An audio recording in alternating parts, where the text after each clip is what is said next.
നമ്മളിന്ന് ITR 1 file ചെയ്യുന്നതാണ് കേട്ടോ കാണിക്കാൻ പോകുന്നത്. അപ്പോൾ വളരെ ഈസിയാണ്, നമുക്ക് ഏതൊരു സാധാരണക്കാർക്കും വളരെ സിമ്പിളായിട്ട് ചെയ്യാൻ പറ്റും. ഈ വീഡിയോ ഒന്ന് കണ്ടു നോക്കിയാൽ മതി കേട്ടോ. അപ്പോൾ നമുക്ക് എങ്ങനെയാണെന്ന് നോക്കാം. നമുക്ക് ആദ്യം ഇൻകം ടാക്സിൻ്റെ വെബ്സൈറ്റിലൊന്ന് കയറി വരാം. www.incometax.gov.in. ഓക്കെ, ഈ വെബ്സൈറ്റിൽ വരുമ്പോൾ ഫസ്റ്റ് നമുക്ക് ഇതിൻ്റെ അസസ്മെൻറ്റ് ഇയറും ഫിനാൻഷ്യലിനെ കുറിച്ചൊന്ന് പറയാം. ഇപ്പോൾ നമ്മൾ ചെയ്യുന്നത് 2024 അതായത് 2024-25 എന്നുള്ള അസസ്മെൻറ്റ് ഇയറാണ്, 23-24 എന്നുള്ളത് ഫിനാൻഷ്യൽ ഇയറാണ്. അപ്പോൾ ഇത് ആദ്യമേ പറഞ്ഞത് എന്താ വെച്ച് കഴിഞ്ഞാൽ നമുക്ക് ഇത് ഒരുപാട് സ്ഥലത്ത് ആവശ്യം വരുന്നത്, അതുകൊണ്ടാണ് ആദ്യം പറഞ്ഞത്. നമുക്കൊന്ന് ലോഗിൻ ചെയ്ത് വരാം. നമ്മുടെ പാൻ കാർഡ് നമ്പർ, ആധാർ നമ്പറോ കൊടുത്ത് നമുക്ക് ഒന്ന് കണ്ടിന്യൂ കൊടുത്ത് ലോഗിൻ ചെയ്യാം. ഒരുപക്ഷെ നമ്മൾ ചിലപ്പോൾ മറന്നിട്ടുണ്ടായിരിക്കും, കാരണം വർഷത്തിൽ ഒരു തവണയാണ് നമ്മൾ പാസ്വേഡൊക്കെ ഉപയോഗിക്കുന്നത്. അപ്പോൾ അങ്ങനെ മറന്ന ആളുകൾ നമ്മൾ ഫോർഗോട്ട് പാസ്വേഡ് കൊടുത്തിട്ട് നമുക്ക് നമ്മുടെ പാസ്വേഡ് തിരിച്ചു കൊണ്ടുവരാം, റിട്രീവ് ചെയ്തെടുക്കാൻ പറ്റും. അപ്പോൾ നമുക്ക് അങ്ങനെ മറന്ന ആളുകൾ അത് ചെയ്യാം. നമുക്ക് അറിയുമെങ്കിൽ നമ്മുടെ ആധാർ നമ്പറോ അല്ലെങ്കിൽ പാൻ കാർഡ് നമ്പറോ നമുക്ക് ഇവിടെ നിന്ന് കൊടുത്തിട്ട് നമുക്കൊന്ന് ലോഗിൻ ചെയ്ത് വരാം. അപ്പോൾ ഇതാണ് നമ്മുടെ ഫസ്റ്റ് സ്ക്രീന്.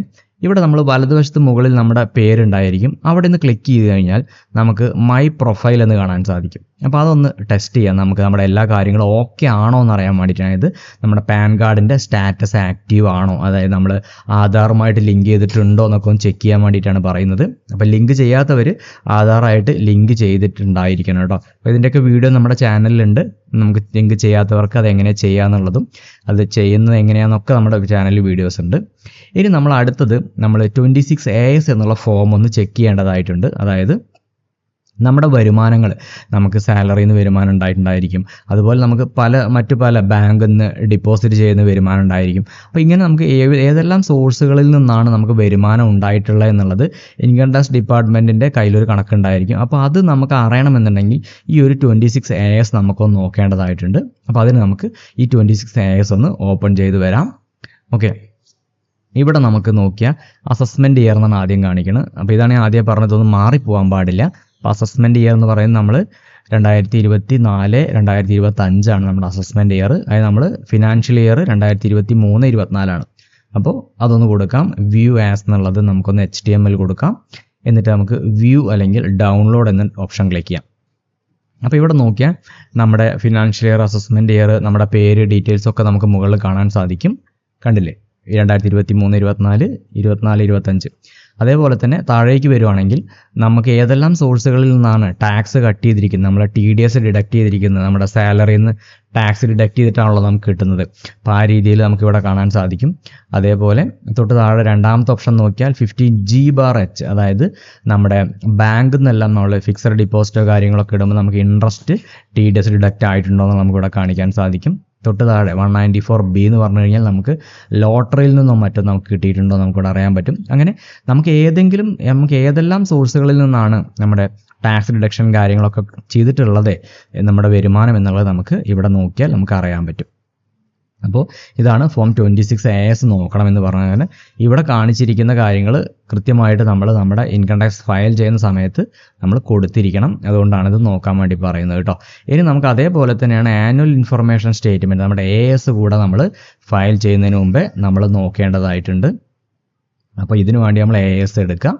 രണ്ടാമത്തെ ടാബാണ് AS എടുത്തു കഴിഞ്ഞാൽ ഇവിടെ നമ്മുടെ ഫിനാൻഷ്യൽ ഇയർ ഡിഫോൾട്ടായിട്ട് വന്നിട്ടുണ്ട് 2023-24 എന്നുള്ളത്. ഫിനാൻഷ്യൽ ഇയർ ഒന്ന് സെലക്ട് ചെയ്യുക നമ്മൾ കറക്റ്റായിട്ട്. തൊട്ട് താഴെയുള്ള ആനുവൽ ഇൻഫർമേഷൻ സ്റ്റേറ്റ്മെൻറ്റ് ക്ലിക്ക് ചെയ്ത് കഴിഞ്ഞാൽ നമുക്കിവിടെ TDS അല്ലെങ്കിൽ TCSൻ്റെ ഇൻഫർമേഷൻ കാര്യങ്ങളൊക്കെ ഇവിടെ കാണിക്കുന്നതായിരിക്കും. സാലറി റിസീവ്ഡിൻ്റെ ഡീറ്റെയിൽസ് ആണ് നമുക്കിവിടെ കാണിക്കുന്നത്. അതേപോലെ തന്നെ രണ്ടാമത്തെ ടാബ് നമ്മുടെ SFT ഫിനാൻഷ്യൽ ട്രാൻസാക്ഷൻ അത് നമുക്ക് അവിടെ കാണിക്കുന്നതായിരിക്കും. ബാങ്കിൽ നിന്നുള്ള ഇൻട്രസ്റ്റ് നമുക്കൊരു 308 രൂപ ഇവിടെ ഇൻട്രസ്റ്റ് ആയിട്ട് ഇവിടെ ഇയാൾക്ക് കിട്ടിയിട്ടുണ്ട്. അതേപോലെ ഏതെല്ലാം രീതികളിൽ നിന്ന് നമ്മുടെ ഡിവിഡൻ്റ് ആയിട്ട് നമ്മുടെ കിട്ടിയിട്ടുണ്ടോ, അങ്ങനെ എവിടെ നിന്നെല്ലാം കിട്ടിയിട്ടുണ്ട് എന്നുള്ളതിൻ്റെ ഫുൾ ഡീറ്റെയിൽസ് നമുക്കിവിടെ അറിയാൻ പറ്റും. ഇവിടെ കാണിച്ചിരിക്കുന്ന ഏതൊരു ഇൻകവും നമ്മൾ ഫയൽ ചെയ്യുന്ന സമയത്ത് നമ്മൾ കൊടുക്കേണ്ടതായിട്ടുണ്ട്. അതിന് വേണ്ടിയിട്ടാണ് ഇത് എടുത്ത് പറയുന്നത്. അപ്പോൾ നമ്മുടെ സാലറിയിൽ കൂടെ നമുക്ക് ഓഫീസിൽ നിന്ന് കിട്ടിയ ഫോം 16 കാര്യങ്ങളൊക്കെ നമ്മൾ കയ്യിൽ വയ്ക്കാം. ഇനി നമുക്ക് ഫയൽ ചെയ്യുമ്പോൾ നമ്മൾ അസസ്മെൻറ്റ് ഇയർ ആണ് ചോദിക്കുന്നത്.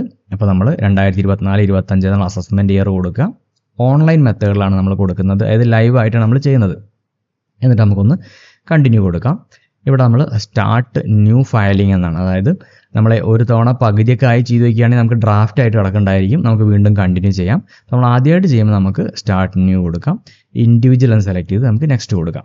ഇവിടെ നമുക്ക് ഏത് ITR 1 ആണ്, ITR 1, 2, 3, 4 എന്നുണ്ട്. നമ്മളോട് കൊടുക്കുന്ന ITR 1 ആണ്. അതായത് 50 ലക്ഷം രൂപയിൽ താഴെ വരുമാനമുള്ള സാലറി കിട്ടുന്ന ആളുകൾ, അഗ്രികൾച്ചറൽ ഇൻകം 5000 കിട്ടുന്ന ആളുകൾ. അപ്പോൾ ഈ രീതിയിലുള്ള ആളുകളൊക്കെയാണ് നമ്മൾ ITR 1 കൊടുക്കേണ്ടത്. അപ്പോൾ ഇതാണ് നമ്മൾ കൊടുക്കാൻ പോകുന്നത്. ഇവിടെ നമുക്ക് ലെറ്റ്സ് ഗെറ്റ് സ്റ്റാർട്ടഡ് എന്നാണ് നമുക്ക് സെലക്ട് ചെയ്യേണ്ടത്. അപ്പോൾ ഇതൊന്ന് സെലക്ട് ചെയ്തതിനു ശേഷം നമുക്ക് മുന്നോട്ട് പോകാം. ഇവിടെ നമുക്ക് 3 ഓപ്ഷൻസ് ഉണ്ട്. നമ്മൾ ഏത് ആവശ്യത്തിന് വേണ്ടിയിട്ടാണ് ഫയൽ ചെയ്യുന്നത് എന്നുള്ളത്. ഒന്ന് taxable income, more than basic exemption ആണ്. നമ്മൾ 5 ലക്ഷത്തിൽ കൂടുതൽ ടാക്സ് ഉണ്ട്, മീൻസ് വരുമാനം ഉണ്ടെന്നുണ്ടെങ്കിൽ അത് കൊടുക്കാം. അതല്ലെങ്കിൽ തൊട്ട് താഴെ കാണുന്ന ഓപ്ഷൻസ് അത് വായിച്ച് നോക്കാം. 2 ലക്ഷത്തിൽ രൂപയിൽ ഫോറിൻ ട്രാവലും കാര്യങ്ങളൊക്കെയാണ്. അപ്പോൾ ഇതിൽ ഏത് കാറ്റഗറിയിലാണ് നമ്മൾ വരുന്നത് എന്നുണ്ടെങ്കിൽ അത് കൊടുക്കാം. അപ്പോൾ നമ്മളിവിടെ taxable income, more than basic exemption limit കൊടുത്തിട്ട് നമുക്കൊന്ന് കണ്ടിന്യൂ കൊടുക്കാം. ഇവിടെ നമ്മൾ ഇൻകം ടാക്സ് ഡിപ്പാർട്ട്മെൻറ്റിൻ്റെ കയ്യിൽ നമ്മുടെ ഒരു TDSൻ്റെയും നമ്മുടെ ഡാറ്റ ഉണ്ട് എന്നുള്ളതിൻ്റെ ഒരു മെസ്സേജാണ് കാണിക്കുന്നത്. നമുക്കിതൊന്ന് ഓക്കെ കൊടുത്ത് വരാം. ഇപ്പോൾ നമുക്കൊരു 4 റിട്ടേൺ ചെയ്യേണ്ട കാര്യങ്ങൾ, നമുക്കൊരു 5 കാര്യങ്ങൾ നമുക്കിവിടെ സബ്മിറ്റ് ചെയ്യേണ്ടതായിട്ടുണ്ട്. ഓരോന്നായിട്ട് നമുക്ക് കംപ്ലീറ്റ് ചെയ്തിട്ട് വേണം നമുക്ക് ഫൈനൽ പ്രൊസീഡിയർ നമുക്ക് ചെയ്യാൻ വേണ്ടിയിട്ട്. അപ്പോൾ ഇതിനു വേണ്ടി ആദ്യം പേഴ്സണൽ ഇൻഫർമേഷൻ സെലക്ട് ചെയ്യാം. അപ്പോൾ നമ്മുടെ പേര്, ഡീറ്റെയിൽസും കാര്യങ്ങളൊക്കെ നമുക്ക് ഫസ്റ്റ് കാണാൻ സാധിക്കും. തൊട്ട് താഴെ നമ്മുടെ എംപ്ലോയ്മെൻറ്റ്, നമ്മൾ ഗവൺമെൻറ് എംപ്ലോയി ആണോ, സെൻട്രൽ ഗവൺമെൻറ് എംപ്ലോയി ആണോ, അതേപോലെ നമ്മൾ പെൻഷനറാണോ, അങ്ങനെ ഡീറ്റെയിൽസൊക്കെ നമുക്ക് തൊട്ട് താഴെ കാണാം. അപ്പോൾ നമ്മളിവിടെ ഏതാണ്, നമ്മൾ സ്റ്റേറ്റ് ഗവൺമെൻറ് എംപ്ലോയി ആണെങ്കിൽ എംപ്ലോയി കൊടുക്കുക, SG പെൻഷനർ ആണെങ്കിൽ പെൻഷനർ കൊടുക്കാം, അല്ല നിങ്ങൾ പ്രൈവറ്റ് ഫീൽഡിലാണെങ്കിൽ നമുക്ക് അതേഴ്സ് കൊടുക്കാം. അപ്പോൾ അത് സെലക്ട് ചെയ്തു. ഇനി നമ്മൾ ഫില്ലിംഗ് സെക്ഷൻ നമ്മൾ റിട്ടേൺ ചെയ്യുന്നത് on or before due date ആണ്. നമ്മൾ ഡേറ്റ് തീരുന്നതിന് മുമ്പെയാണ് നമ്മൾ ഫയൽ ചെയ്യുന്നത്. അതുകൊണ്ട് 139/1 കൊടുക്കാം. ഇനി അതല്ലെങ്കിൽ നെക്സ്റ്റ് 1395 ആണ് കൊടുക്കേണ്ടത്. ഇവിടെ നമ്മൾ ന്യൂ ടാക്സ് റെജിമാണോ ഓൾഡ് ടാക്സ് റെജിമിലാണോ ചെയ്യാൻ ഉദ്ദേശിക്കുന്നതെന്നാണ് ചോദിക്കുന്നത്. അതായത് ഡിഫോൾട്ട് അത് ന്യൂ ടാക്സ് റെജിമിലാണ് പോവുക. നമ്മൾ ചെയ്യുന്നത് ഓൾഡിലാണ്. അപ്പോൾ യെസ് എന്ന് കൊടുക്കണം. എന്നിട്ട് നമുക്ക് അടുത്തേക്ക് വരാം. നമ്മുടെ ബാങ്കിൻ്റെ ഡീറ്റെയിൽസ് ആണ് അടുത്തത്. ബാങ്ക് നമുക്ക് എന്തെങ്കിലും മാറ്റങ്ങൾ ഉണ്ടെങ്കിൽ നമ്മൾ ചേഞ്ച് കൊടുത്തിട്ട് നമുക്ക് ഇവിടെ ബാങ്ക് പുതുതായിട്ട് ആഡ് ചെയ്യാം. അല്ലെങ്കിൽ ഇതന്നെ മതിയെങ്കിൽ ഓക്കെ കൊടുത്ത് നമുക്ക് കൺഫേം കൊടുക്കാം. അപ്പോൾ നമ്മൾ ഫസ്റ്റ് സെക്ഷൻ നമ്മുടെ കംപ്ലീറ്റ് ആയി. പേഴ്സണൽ ഇൻഫർമേഷൻ കൺഫേംഡ് തന്നു. അപ്പോൾ ഇതേപോലെ ഓരോന്നും ഇതേപോലെ ഗ്രീൻ ടിക്കിൽ കൺഫേംഡ് എന്ന് വരേണ്ടതായിട്ടുണ്ട്. ഇനി നമ്മുടെ ഇൻകം, നമ്മുടെ ഏതെല്ലാം സോഴ്സുകളിൽ നിന്നാണ് ഇൻകം കാര്യങ്ങളും നമുക്ക് ഉള്ളത് എന്നുള്ളത് നമുക്ക് ഇവിടെ നിന്ന് കൊടുക്കേണ്ടതായിട്ടുണ്ട്. നമുക്കതൊന്ന് സെലക്ട് ചെയ്യാം. ഇവിടെ സെലക്ട് ചെയ്യുമ്പോൾ നമുക്ക് സാലറി എക്സംഷൻ എന്ന് പറഞ്ഞിട്ട് ഓരോന്നോരോന്ന് ചോദിക്കുന്നുണ്ട്. അപ്പോൾ cost of travel and tour transfer, maintenance uniform, അപ്പോൾ ഇങ്ങനെ ഏതെങ്കിലും രീതിയിൽ നമുക്ക് വരുമാനം ഉണ്ടായിട്ടുണ്ട്, കുട്ടികൾക്കുള്ള അലവൻസ് കിട്ടിയിട്ടുണ്ട്, അപ്പോൾ ഇങ്ങനെ ഉണ്ടെങ്കിൽ നമുക്ക് കൊടുക്കാം. ഇവിടെ യെസ് എന്ന് കൊടുത്തിട്ട് നമ്മൾ ആഡ് ചെയ്യാണ് വേണ്ടത്. ഇനി നമ്മുടെ HRA, നമ്മുടെ സാലറി സ്ലിപ്പിൽ നമുക്ക് HRA എന്നൊരു കമ്പോണൻറ്റ് ഉണ്ടെന്നുണ്ടെങ്കിൽ നമുക്ക് എത്ര രൂപയാണ് HRA കിട്ടിയെന്നുള്ളത് നമുക്കിവിടെ കൊടുക്കേണ്ടതായിട്ടുണ്ട്. അപ്പോൾ HRAയ്ക്ക് ഒരു കാൽക്കുലേഷൻസ് ഉണ്ട്. നമ്മൾ ബ്ലൈൻഡായിട്ട് അങ്ങനെ കൊടുക്കാൻ പാടില്ല. അപ്പോൾ അതെങ്ങനെയാണ് HRA കാൽക്കുലേഷൻസ് എന്ന് നമ്മുടെ ചാനലിൽ വീഡിയോ ഉണ്ട്.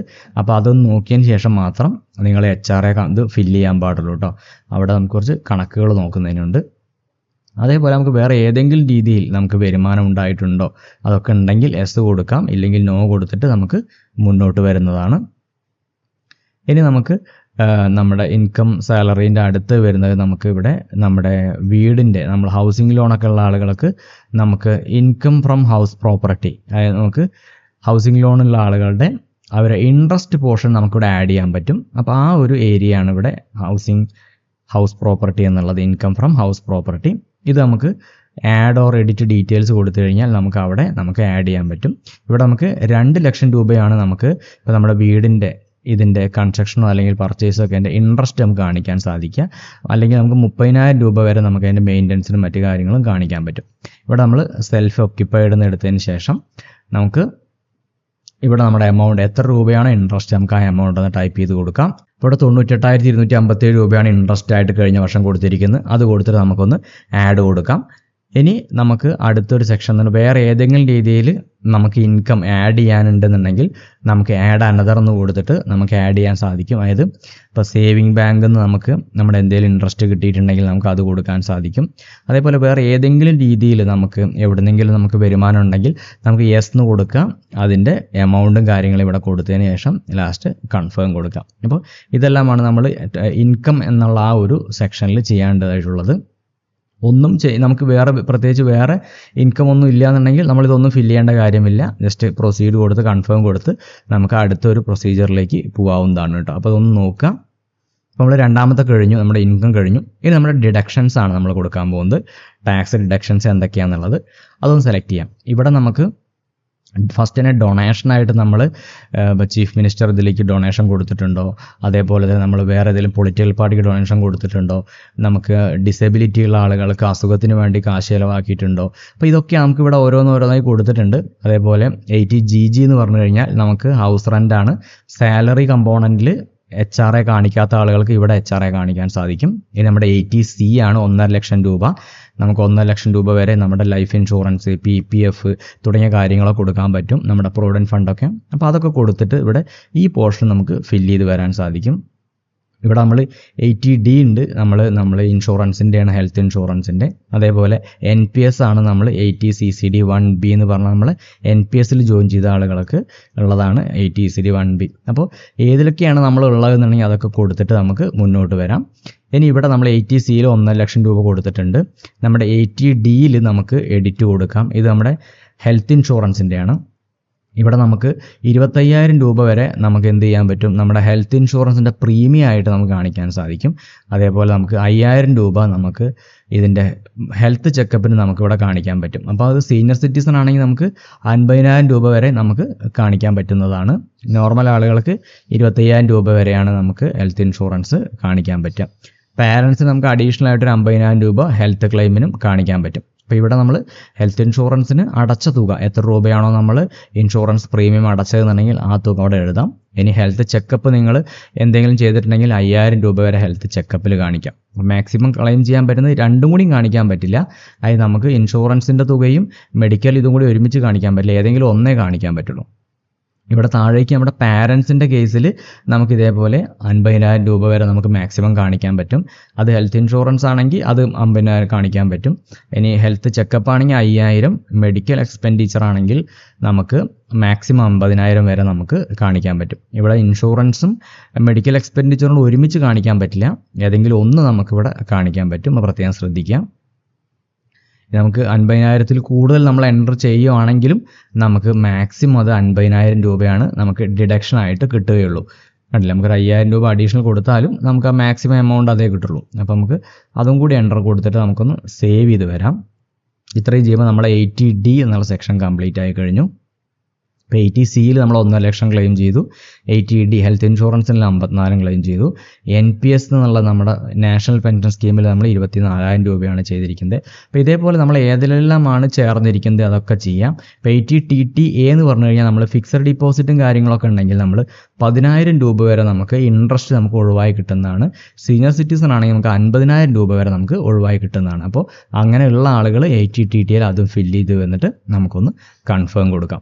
അപ്പോൾ നമ്മൾ ടോട്ടൽ ടാക്സ് ഡിഡക്ഷൻ എന്നുള്ളിടത്ത് നമ്മൾ 3 എണ്ണവും നമ്മൾ കംപ്ലീറ്റ് ആയി കഴിഞ്ഞു. ഇനി നമ്മൾ ടാക്സ് അടച്ചതിൻ്റെ ഡീറ്റെയിൽസ് ആണ്. അപ്പോൾ നമ്മുടെ ഓഫീസിൽ നിന്നൊക്കെ നമ്മൾ സാലറി കിട്ടുന്ന സമയത്ത് നമുക്ക് TDS അടച്ചിട്ടുണ്ടായിരിക്കും. അപ്പോൾ അതിൻ്റെ എമൗണ്ടും കാര്യങ്ങളാണ് കാണിക്കുന്നത്. അപ്പോൾ അതിലെന്തെങ്കിലും മിസ്റ്റേക്ക് ഉണ്ട്, ഇനിയും കൂടുതലുണ്ടെങ്കിൽ നമുക്കത് എഡിറ്റ് ചെയ്തിട്ട് നമുക്ക് വീണ്ടും ആഡ് ചെയ്യാൻ പറ്റും. അതില്ല എന്നുണ്ടെങ്കിൽ നമുക്ക് കൺഫേം കൊടുത്തിട്ട് നമുക്ക് നെക്സ്റ്റ് വരാം. ഇപ്പോൾ നമ്മുടെ ടോട്ടൽ ടാക്സ് ലയബിലിറ്റി എന്ന് പറയുന്നത് 0 ആണ്. നമ്മൾ ടാക്സ് ഒന്നും കൊടുക്കേണ്ടതായിട്ടില്ല. നമ്മൾ കൊടുത്ത ടാക്സ് നമുക്ക് തിരിച്ച് കിട്ടേണ്ടതായിട്ടുണ്ട്. അതായത് ഇവിടെ നമുക്ക് റിബേറ്റ് ആണ്. ആക്ച്വലി നമ്മൾ 12,398 രൂപയാണ് ടാക്സ് കൊടുക്കണം.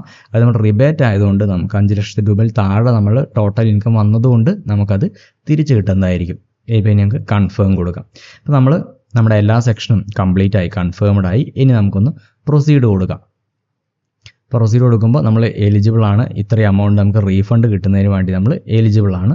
അപ്പോൾ നമുക്കൊന്ന് ഈ ടിക്ക് അവിടെ കൊടുക്കുക. ഈ ടിക്ക് കൊടുത്തതിന് ശേഷം പ്രൊസീഡ് ടു പ്രിവ്യൂ കൊടുക്കുക.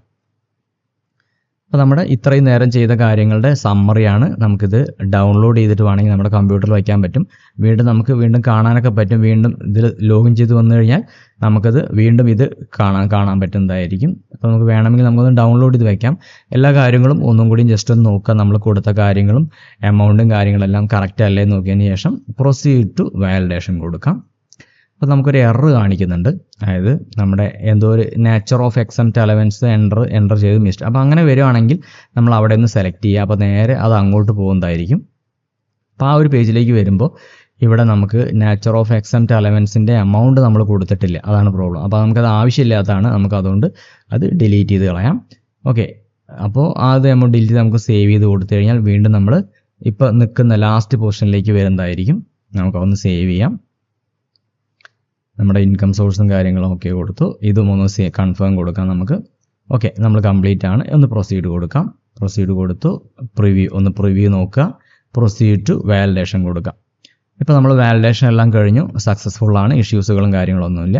ഇനി പ്രൊസീഡ് ടു വെരിഫിക്കേഷൻ കഴിഞ്ഞിട്ടില്ല കേട്ടോ. 1-2 സ്റ്റെപ്പും കൂടി ബാക്കിയുണ്ട്. ഇനി നമ്മൾ വെരിഫൈ ചെയ്യണം. നമ്മൾ ആധാർ OTP ആയിട്ട് നമ്മൾ വെരിഫിക്കേഷൻ ചെയ്യേണ്ടതായിട്ടുണ്ട്. അപ്പോൾ അതിനൊന്ന് സെലക്ട് ചെയ്യാം. അതിനുശേഷം നമുക്കൊന്ന് കണ്ടിന്യൂ കൊടുക്കാം.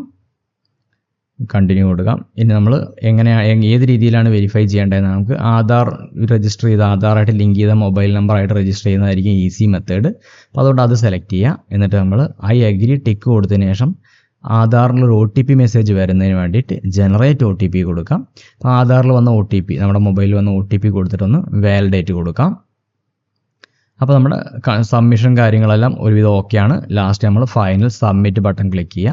അപ്പോൾ നമ്മളത് സബ്മിറ്റ് ആയി. അപ്പോൾ ഇത്രയേ ഉള്ളൂ. വളരെ ഈസിയാണ്. നിങ്ങൾ 1-2 തവണ വീഡിയോ കാണുകയാണെങ്കിൽ ഏതൊരാൾക്കും വളരെ സിമ്പിളായിട്ട് തന്നെ ഒറ്റയ്ക്ക് തന്നെ ഇത് ചെയ്യാൻ സാധിക്കുന്നതാണ് കേട്ടോ. ഇപ്പോൾ വീഡിയോ നിങ്ങൾക്ക് ഉപകാരപ്രദമായി എന്നാണ് ഞാൻ വിശ്വസിക്കുന്നത്. നമ്മുടെ ചാനൽ ആദ്യമായിട്ട് കാണുന്നവർ ഒന്ന് ചാനൽ സബ്സ്ക്രൈബ് ചെയ്ത് സപ്പോർട്ട് ചെയ്യാൻ മറന്നു പോകരുത്. നിങ്ങളുടെ വിലയേറിയ അഭിപ്രായങ്ങൾ കമൻറ്റ് രേഖപ്പെടുത്തുക കേട്ടോ. Thanks for watching.